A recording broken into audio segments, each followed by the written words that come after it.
Abakristo bene data rero nta umwana wanyu Munezero ugarutse kubaganiriza icyo yahawe n'umwami kumenya. Nizere ko ntabarambira kuko mutarambirwa ibyahumetswe n'Imana. Ni Pastor Munezero rero ndagira ngo tuganire ku ijambo ry'Imana rivuga ngo hirya yo kwitwa imbwa hari irindi zina. Hirya yo kwitwa imbwa hari irindi zina. Turasoma ubutumwa bwiza uko bwanditswe na Mariko ibice 7 umurongo nuwa 27. Mariko 7:27 aramubwira ati reka abana bato babanze bahage kuko atari byiza kwenda ibyo kurya by'abana ngo ubijugunyire imbwa. Imana ibahereze umugisha mu izina rya Yesu. Uyu ni umugore wari usanze Yesu Kristo umwana w'intama w'Imana, ariko akaba afite ikibazo imuhira kandi yarashaka ko gikemuka. Baramuganiriza bati hari ukemura ibibazo, hari ubitunganya, hari ubishira ku murongo. Aho ageze bamukurira ingofero, ariko uyu mugore aragenda ngo ahure na Yesu. Yesu amureba abona ibizira afite.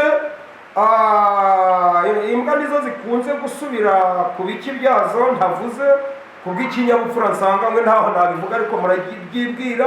Ariko ijambo mbazaniye riravuga ngo hirya y'amazina wiswe hari izina Imana yakwita. Haleluya, haleluya, haleluya, haleluya.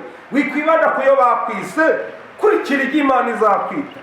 Pusa ayo bakwita, ayo baguhimba yapuse, ayo bakwita yarejete, jugunya amazina bakwitirira ibyo byasaga kisaga kibijugunye, uzagera kurya Imana ikwise. Haleluya.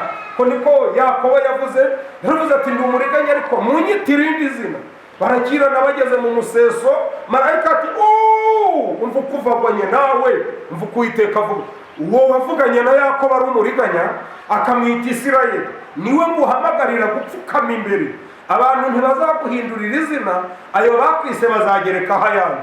Ariko mu ijuru hari Imana ibona bakwise amazina, ngo uzapfa udahetse ikakwita Mama Grace, ngo uzapfa udacuruje ikakwita umuherwe wa karahagutaka, ngo uzapfa utaririmbye ikavuga iti ririmba ngubwo umwami Yesu akunda ndamahoro, uzapfa utambaye ukambara kurusha ibindi ntavuze.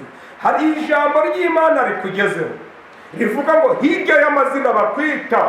Aho muri karitsiye hari amazina bakwita, iyo wagiye hari amazina bakwita, aho ukorera hari amazina bakwita, hari amazina baguhimba.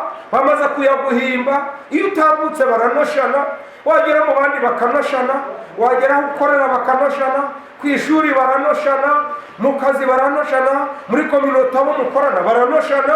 Ariko ndagutangariza imbaraga z'Imana, aho hirya y'ayo mazina uhuye na Yesu yaguhindurira izina. Abakobwa ba Serofahari bari barahimbwe ngo ntabwo bishoboka ko bahabwa gakondo, ariko bajuririra ku Uwiteka. Aravuga ngo nubwo mutagira agahungu muramfite ndi umuhungu ndi Yesu Kristo, muzahabwe gakondo. Barayihabwa.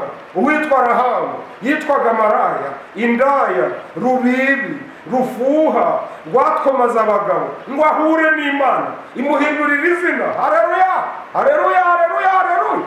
Ndi kuvuga Imana irenga ku mazina bakwise. Uyu mugore abwira Yesu ati iwanjye birakomeye. Yesu ati sindafata ibyo kujya by'abana ngo mbijugunyire imbwa. Uyu mugore ntiyataha.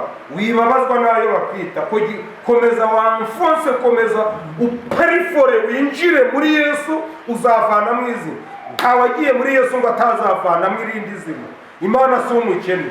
Yesu baramubwiye ati sindabijugunyira imbwa. Umugore abaciye bugufi ati ndapfukamye, ariko mwami wanje n'abana nabo bajya ubuvungunyukira bwo ku meza y'abasi. Iryo jambo ribafashta Yesu.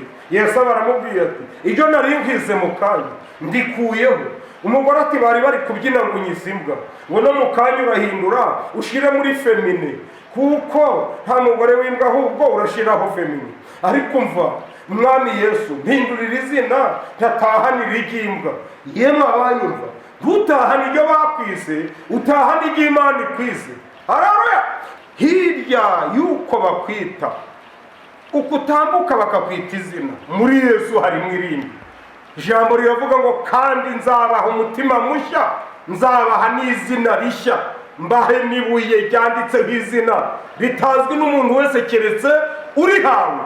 ndagira ngo duhamagare Imana igukure ku mazina baguhimba, igushyire ku izina ikwise.